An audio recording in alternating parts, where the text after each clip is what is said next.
is Real Comic Book Talk in the house.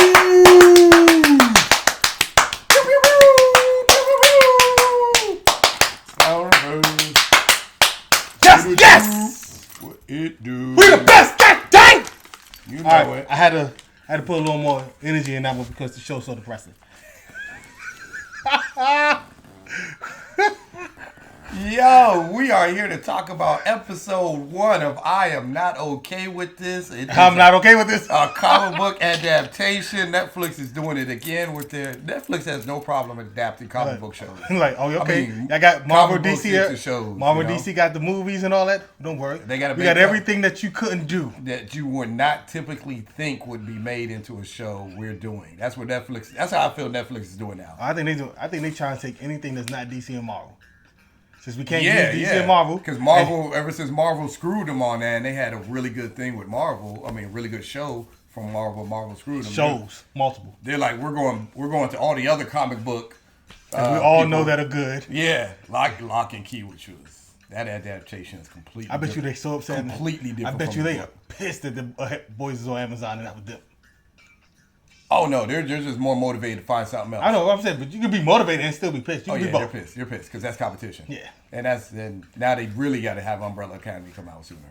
Yes, I can't wait for that. But we're not here to talk about that. I was not saying before, but since we're here with this, I'm not okay with this. Episode 1, we are introduced to the character and all the depression that she is going through. Sydney, and it's explained.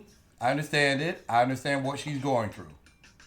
But Jesus, guys, oh my God. What in the hell? This is your typical teen knock. It's all had Stranger Things vibes to me. It didn't. It had with a mix of teen drama. You got Stranger Things. Super dramatic. You know what I got? I got a whole bunch of different stuff out of this. What I got from this is one of those teenage, preteen dramas that come on, like, for instance, like the CW with like Riverdale, or one of those, like, now it's called something else, but it used to be ABC Family. Freeform. Yeah, Freeform, and all of them.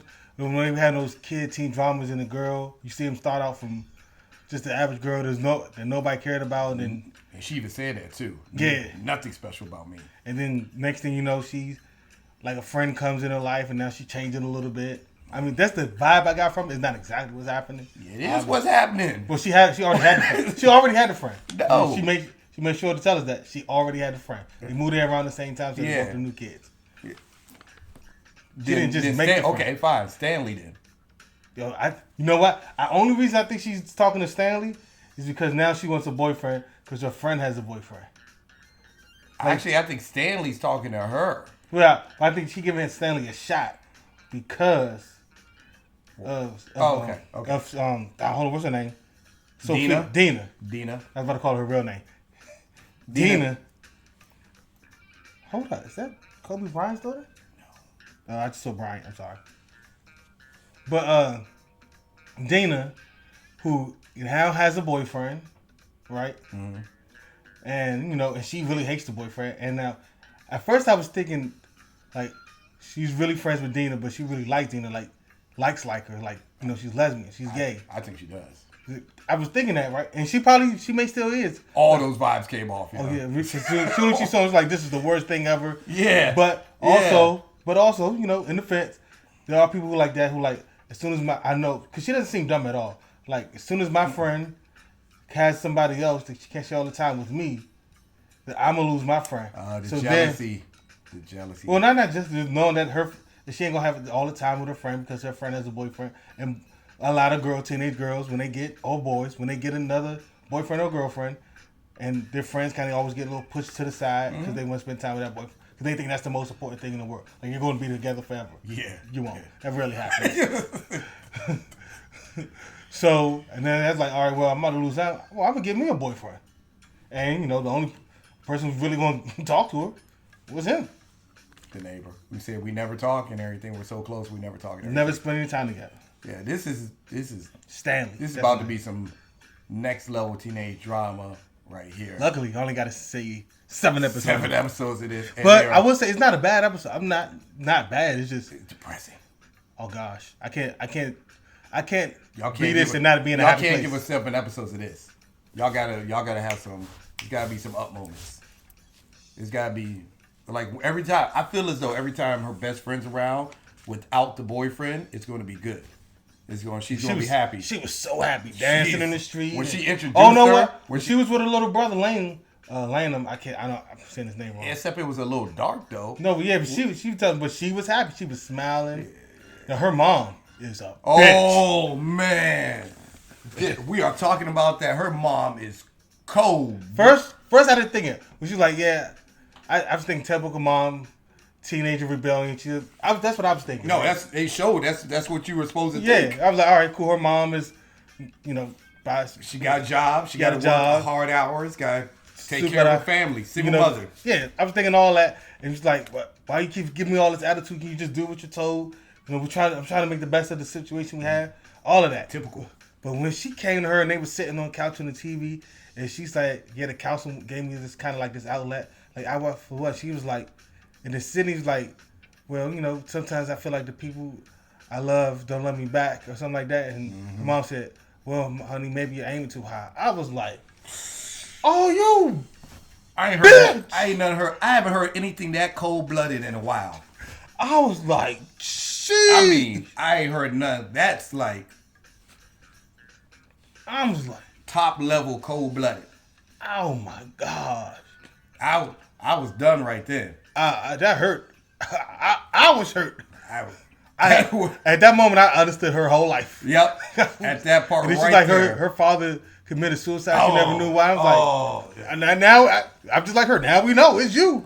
I was like, this is. I see why you don't get along with your mom. Like y'all can really sit in a room together and still be mad at her. That makes sense now. That makes sense. I was like, sheesh, this is. I was hurt. I was hurt. I can't do 7 episodes of this level of depression. I was hurt. Is that what she got to deal with when she goes home every time? I thought Lynn was a bad mom. This is an whole other level. Oh, this is different. Sheesh, I would take Lynn over her any day. This is way different level right here. Oh my gosh, that's cold. It's cold. That's the only word I can say. I'm so stuck. The only word I'm on is like it's just. It was so cold and calm. That's what made it. It was cold. Like it didn't come from like you get into a big fight and they say something you don't regret. She was just cool, calm, sat down from work, chill, watching TV. Didn't even look. Just said, "Well, maybe you're aiming too high," and took a sip of wine. I was like, "God." The malicious intent of it was so serious and so. And just dagger. It was straightforward. Made her hers. She meant it. Yeah. She really meant it. I was like, yo. I was like, oh man, we gotta watch the second episode and see how this goes. Oh my gosh. Her life right now is in shambles immediately. I can see. Oh, I was hurt, and oh my gosh. I'm sorry that you got. I'm sorry that you got to live through this. Yeah. I'm so sorry. I didn't mean for this to happen to you. Yeah. That was cold blooded. Yeah, we don't have any words for that one. We don't. And that's how they want to end the episode. Just caught me off guard with that one. I was like, you could have given me 5 more minutes. And here's the funny thing. He's over here looking at me like, what you got me watching? I was like, I didn't know this was going to happen, bro. I didn't know it was going to be this level of depression. Like, her talking to the screen isn't that bad. Like, we've seen it before, though, but it's not even a problem. It's everything else around her. And then what she's going through in life, and I'm rooting for her to get it together. I'm rooting for her to leave her mama. Oh, that's like motivation to get good grades and do everything right and look for a better future and stuff. Like you got something to get away from, and you need a reason. That's your clutch to always say that you can't get nowhere because of the situation you can't. Yeah, either way, it's a double-edged sword. Either you're gonna rise and overcome. Or you're gonna let it drag you down. Yeah. And this right now she's stuck in the middle. And right here, this is what we're watching it for. Will it bring her down and she stays down, or she rise above it? That one was just so cold blooded. Yeah, that's the only word we can use right now, dog. It caught us off guard. We thought she was a typical teenager that just hates her mom because her mom is working so much and doesn't have time. And that's like if any parent, you get 3 or 4 moments in their teenage life where they come to you with something real. That moment, it defines your relationship for the teenage years. And that was one of the moments. She said, sometimes I feel like the people that love me don't love me back. That was her moment to say, babe, I'm always going to love you no matter what. Something to, give her some hope. And you just gutted her. Like you stabbed and twisted. You did twist. She definitely twisted. So calm. That was a twist moment right there. Oh, God. The scariest stuff is when it comes from a calm state. Oh, that's so hard. Yeah. Because there was no yelling, no arguing, no back and forth. It was just... It wasn't like she was on drugs or anything. She just had a long day and was relaxing, and everything came out honest. That's how I got out of it. I know we're stuck on this moment, but it was the last thing. The show. It was the last thing we saw. Even though clearly she has powers and everything, and we'll see the development of her powers. Yeah, but that's all fine and well. That hurt. Oh, all right. All right. What you rate the episode? Yeah, we'll get back to you in a second. You get through that moment. This episode to me was like a 7, I guess. It wasn't nothing overly exciting. Yeah, I'm going with 7. There's nothing. The only thing that's memorable is the fact that her mom was cold. The music was so-so. The music went with how the mood was.